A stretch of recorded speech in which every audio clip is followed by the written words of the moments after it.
Welcome to IAS Market Talk, your trusted source for timely ag market insights, brought to you by Innovative Ag Services. Each week, we break down the latest beef market trends impacting Northeast Iowa and Southwest Wisconsin, with expert updates tailored specifically for our IAS members. This week, you'll hear directly from Dave Rueber, IAS Beef Production Specialist, who brings decades of experience and deep knowledge of the cattle industry to these conversations. Dave has been providing market updates to producers for years, and now he's bringing those insights straight to you through this podcast. Tune in weekly for what you need to know straight from people you know. With that, here's Dave Rueber with the latest on what's happening in the cattle markets this week. David Rueber, Beef Production Specialist for Innovative Ag Services, calling with a beef market commentary for April 22nd. Last week's cash cattle market was in that 248, a few 249s, not really. You know, there was rumors of the unicorn 250 out there, but I talked to nobody that got 250 FOB. There was some 250.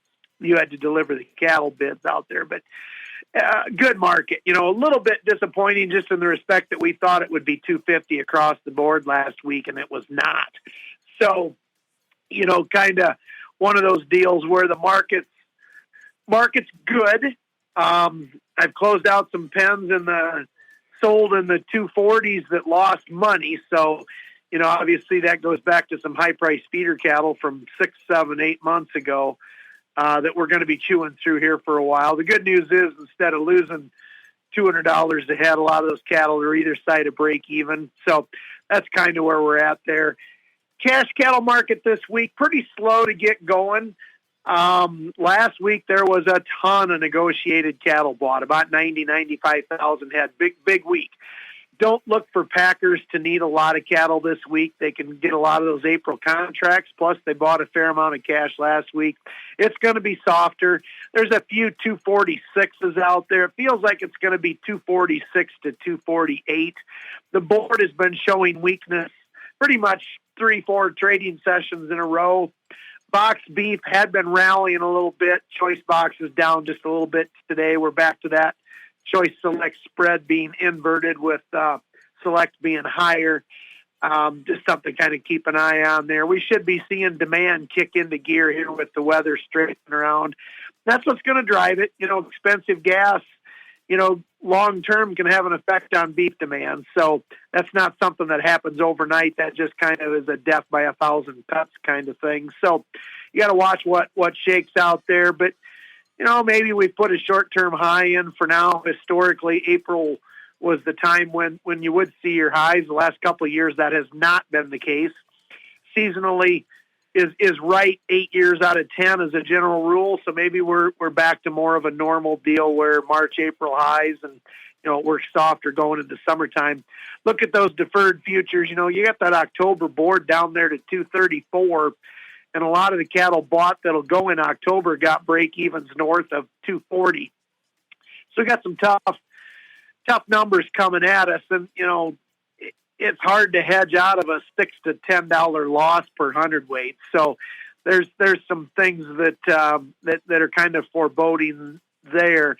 That being said, we thought we'd be losing a lot of money on these cattle we're selling right now. So kind of so far been a decent start to the year. The, you know, January, February, March had some real good profitable closeouts. Now we're either side of break even.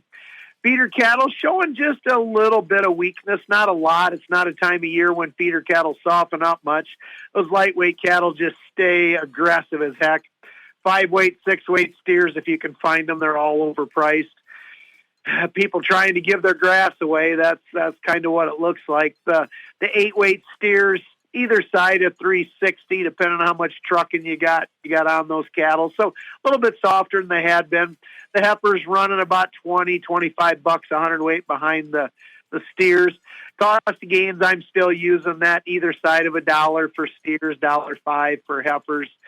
Don't sell these cattle light. I mean, the gain conditions right now are pretty good. We're putting pounds on pretty easy with this kind of weather, but you can't make them super big either. You got to kind of stay in line with what the packer's looking for weights. So, yeah, either side of break even on a lot of these closeouts right now and buying expensive cattle back. Once again, my name is David Rueber, beef production specialist for Innovative Ag. Thank you. That's it for this week's episode of IAS Market Talk. Thanks for tuning in. Be sure to like, follow, and subscribe so you don't miss an update. And if you know a fellow producer who could benefit from this information, share this episode with them. For more updates and insights, visit innovativeag.com and follow us on Facebook, Instagram, and YouTube. We'll catch you next time on IAS Market Talk.